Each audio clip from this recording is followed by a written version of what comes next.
Hi everyone, I'm here to talk today about the health concerns and risks of drinking demineralized water or reverse osmosis water.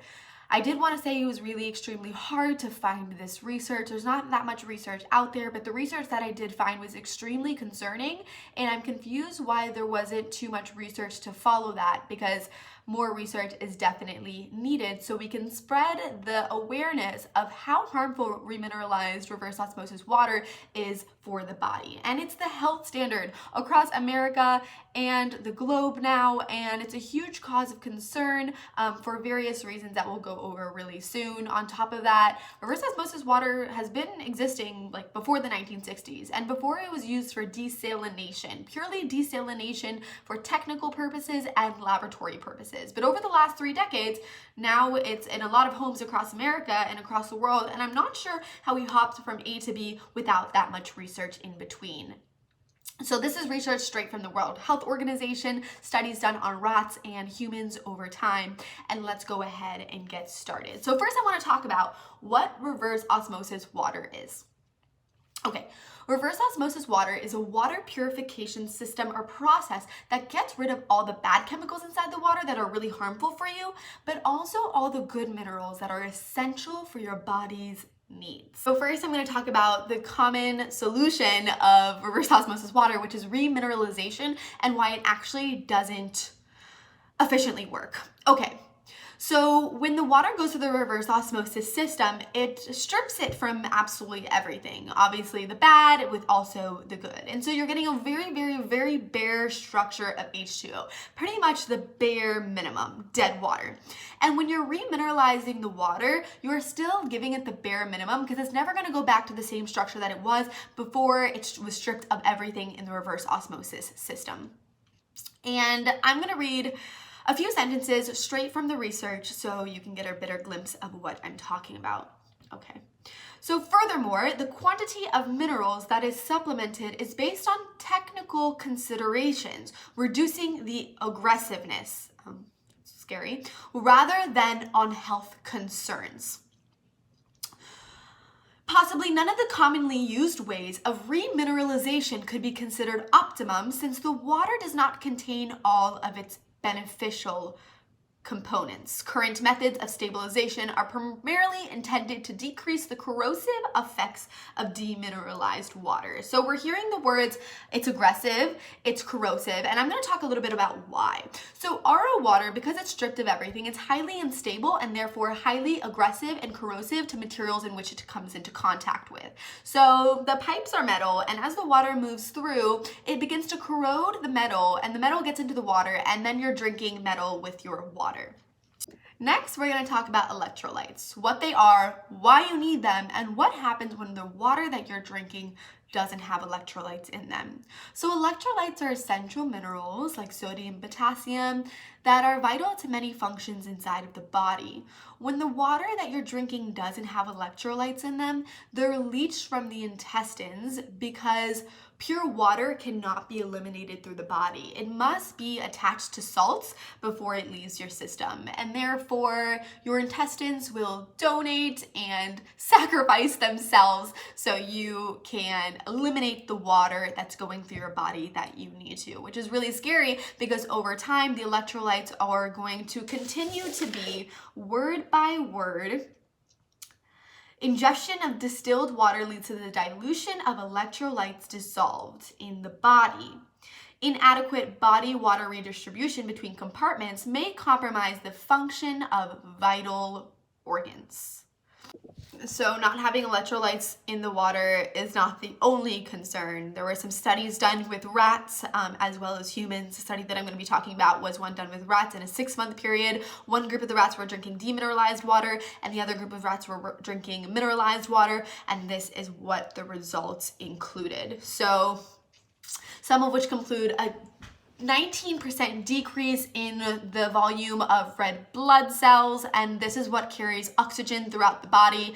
A 19% decrease of carrying oxygen within the body is a pretty big rate. On top of that, a decreased secretion of thyroid hormone, an increased secretion of cortisol. Cortisol is a hormone that helps you respond to stress, so pretty much if a bear were to be in your face and you were to run, this is the secretion of something that is helping you in fight or flight mode. And if you just drinking this water and there's not a bear around, has an increased secretion of cortisol within the body. Inside the kidney is slowly decaying. This area called the glomeruli, which is responsible for filtering waste products from the blood, is atrophying at a much faster rate than those drinking mineralized water. On top of that, the fetuses of pregnant female rats had reduced skeletal formation. So their skeletons weren't growing optimally inside the mama's belly like the rats that were drinking mineralized water.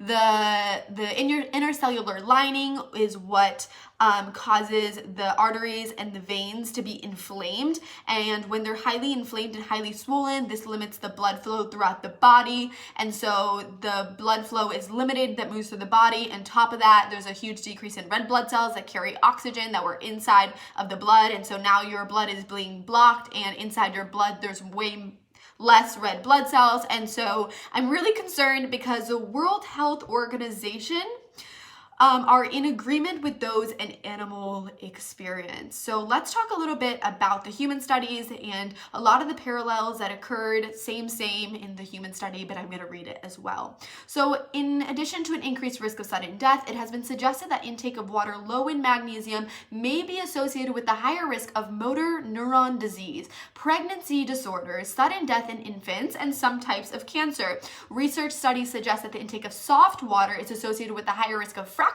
in children. Hello, the reduced skeletal formations in rats, right? And now children are getting fractures, certain neurodegenerative diseases, preterm birth at low weight at birth, and some types of cancer. So I'm really scared. And then a lot of people are like, oh, well, we can just get our diet from food. But right here, quote unquote, it says, apparently, the reduced mineral intake from water was not compensated by their diets, even if the animals were kept on a standardized diet that was physiologically adequate in caloric value, nutrients, and salt composition.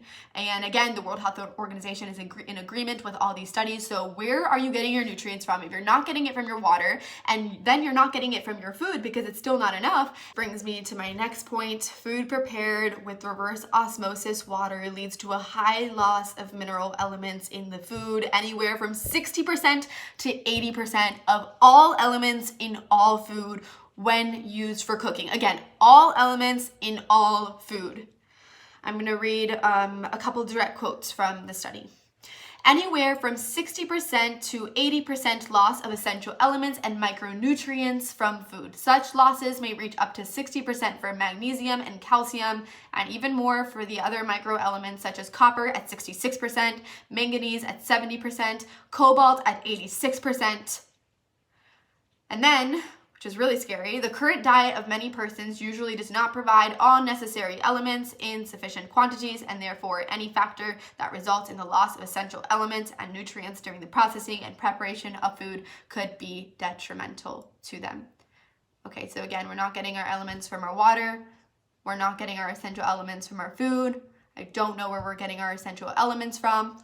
I wanted to put this out into the universe because it's so important that we are all made aware of the things that we're putting in our body. It's all about conscious-based living. It's all about being as healthy as we are in the short period of time that we are in this body here on this planet. So if you have any questions about Kangen water, alive water, charged water, electrolytically reduced water, message me directly and we'll talk. My only hope is to spread and share the message of Kangen water so we can all live more sustainably, more healthy, even more happy. Sustainably, what I mean by sustainably is when you're drinking reverse osmosis water, you are wasting 4 times to 7.5 times what you are actually getting. So if you are getting 2 gallons from the reverse osmosis system that you can actually drink, 8 gallons to 15 gallons is going to be thrown out every single time. So again, my DMs are open. Message me. Let's talk about how we can possibly get Kangen water into your home. Ciao. Blessings.